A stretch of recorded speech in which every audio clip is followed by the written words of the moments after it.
রুদ্রনাথ, তোমার জীবনের সবচেয়ে ভয়ঙ্কর ঘটনার গল্পটা বলো না আজ বাপু। রুদ্রনাথ বাইরে ঝড়ের দিকে তাকান। আজ থেকে 50 বছর আগের কথা। তখন আমি যুবক, আর রসুলপুর ছিল এক ভয়ঙ্কর অভিশাপের ছায়ায় ঢাকা। তখনকার রসুলপুর ছিল অনেক ছোট। গ্রামের পশ্চিমে ছিল ঘন জঙ্গল, আর সেই জঙ্গলের মাঝখানে দাঁড়িয়ে ছিল এক বিশাল বটগাছ। লোকেরা তাকে বলতো অভিশপ্ত বটগাছ। সূর্য ডোবার পর কেউ সেখানে যেত না, কারণ একের পর এক মানুষ হারিয়ে যাচ্ছিল। গত 1 বছরে 7 জন নিখোঁজ। সবাইকে শেষবার ওই বটগাছের আশেপাশে দেখা গিয়েছিল।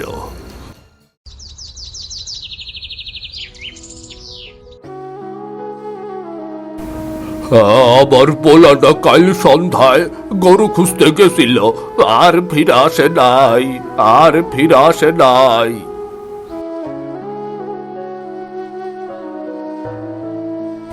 এর রহস্য আমাকে খুঁজে বের করতেই হবে।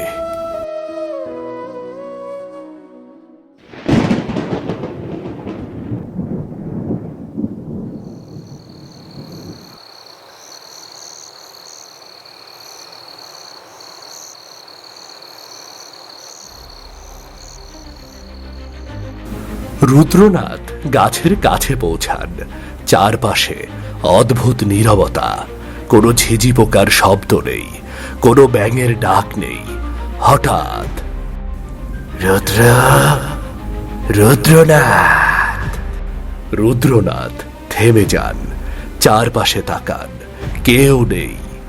আবার ডাক, রুদ্রনাথ। বাতাস ছাড়াই বটগাছের ঝুড়িগুলো নড়তে শুরু করে। 1টা, 2টা, তারপর শত শত ঝুড়ি সাপের মতো নড়ছে। হঠাৎ বজ্রপাত, বিদ্যুতের আলোয় গাছের কাণ্ডে মানুষের মুখ দেখা যায়। কেউ কাঁদছে, কেউ সাহায্য চাইছে, কেউ চিৎকার করছে।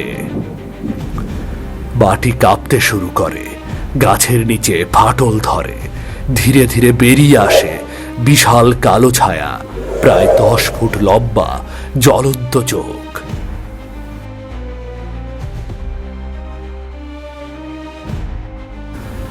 চলে যাও, এই স্থান আমার, চলে যাও। তুমি কে? কে তুমি? আমি তাদের যন্ত্রণা, আমি তাদের অভিশাপ। 200 বছর আগে এই অন্যায়ের শিকার হয়েছিল অসংখ্য নিরপরাধ মানুষ। তাদের অশান্ত আত্মা মিলে তৈরি করেছে এই অভিশাপ।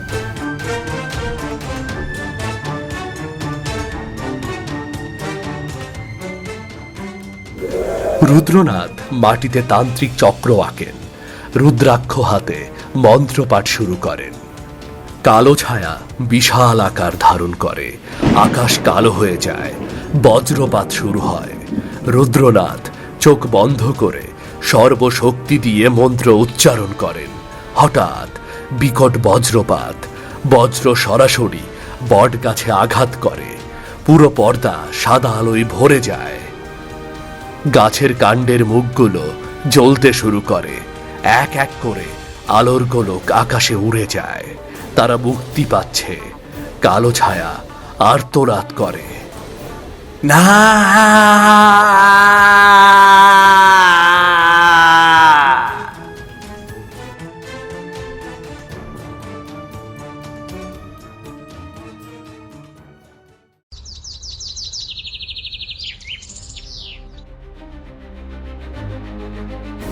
গ্রামবাসীরা ছুটে আসে। বটগাছ মাঝখান থেকে ফেটে গেছে।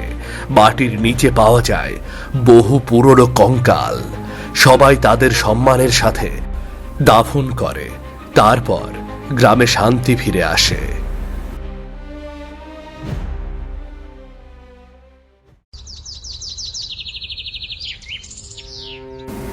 5 বছর পরে রুদ্রনাথ আবার সেই স্থানে আসেন।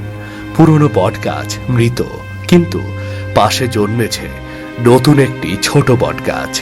রুদ্রনাথ কাছে যান, দেখেন গাছের গায়ে আঁচড় কেটে লেখা, আমি এখনো আছি। ক্যামেরা আবার চায়ের দোকানে ফিরে আসে। সব বৃদ্ধ নিঃশব্দে বসে আছে। বাইরে এখনো প্রবল বৃষ্টি। হঠাৎ দূরে বজ্রপাত। রুদ্রনাথ ধীরে জানালার বাইরে তাকান।